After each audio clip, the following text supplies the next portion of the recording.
Hello, friends. Thank you for joining us to begin Secret Agent Training.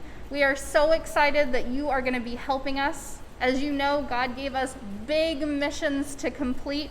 We need to make the world a better place, which is not an easy thing to do.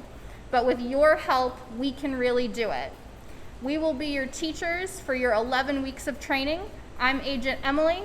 We have Agent Kelsey, Agent Glenn, and Agent Tetley.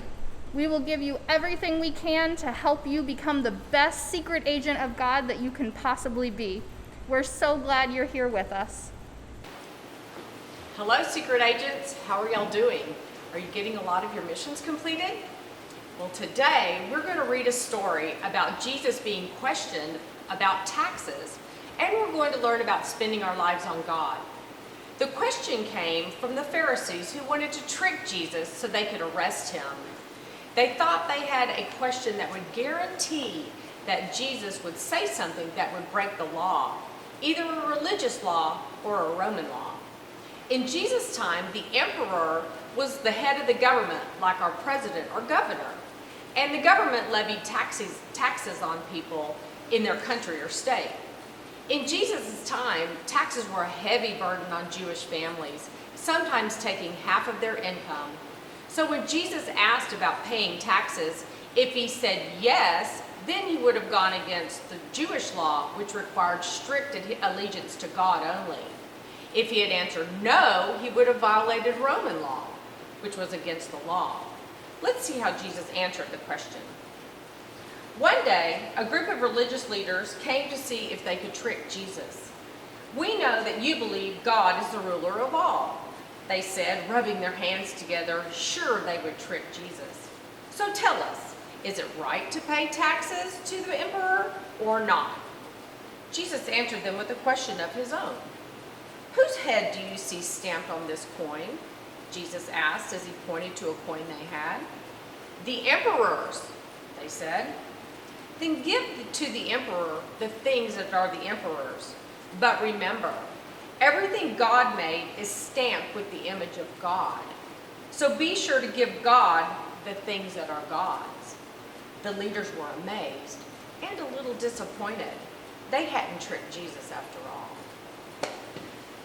So Jesus took a question that was meant to trick him, and instead he taught people listening that the most important thing that they can do is to spend our lives on God. You can't trick Jesus. Jesus had something to say about God, the government, and giving. He tells us that loyalty to God is different than loyalty to the government. Faithfulness to God is the ultimate loyalty, but we still do need to pay taxes. While the coins had the head of Caesar on them, you and all of creation bears God's image. You are God's. We need to spend our lives on God. Now, let's take our mission 6 and let's learn about the ways that we can spend our lives on God. Good luck and see you next time. This is the day that the Lord has made, that the Lord has made. We will rejoice and be glad in it, and be glad in it. This is the day that the Lord has made. We will rejoice and be glad in it. This is the day that the Lord has made. This is the day that the Lord has made.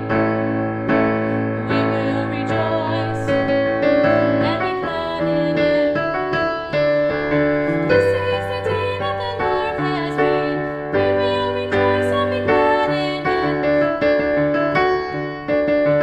That the Lord has made. Hello, friends. I hope you enjoyed that Bible story. Jesus gave us a really cool message this week, didn't he? He asked us to remember what belongs to God. Do you remember what belongs to God? Well, for starters, you do.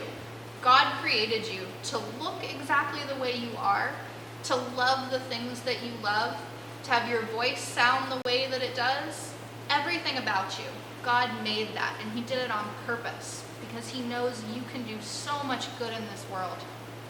He also created all your neighbors, all your friends, all the people you don't get along with so well, and the strangers that you've never met.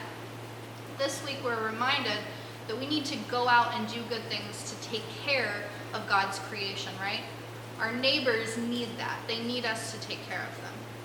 So this week I want you guys to dig a little deep.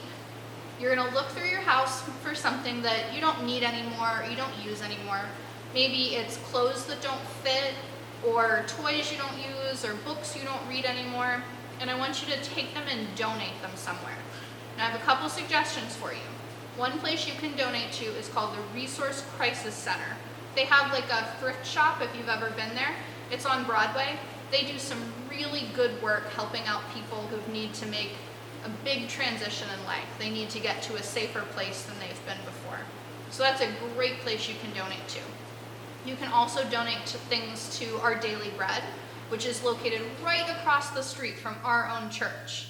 They help people that are homeless, people that are out living on the street and things like that. Both of these are really great places, but there's even more places that take donations. Talk to your parents and see, what can you give that you already have to help other people? I know you're going to do really awesome with this secret mission. It's an exciting one. We get to help people this week. But let's also pray for those people as well. Will you join me? Okay. Put your prayer hands together. Dear God, thank you for this chance for us to help take care of your creation. Thank you for making all of these people and putting them in the world. And please help us to love everyone the way that you love them. Thank you for making us just the way that we are, for planning who we were going to be and what we would do. We are so excited to learn more about the plans you have for us. And we love you, Jesus. Amen. I'll see you guys next week.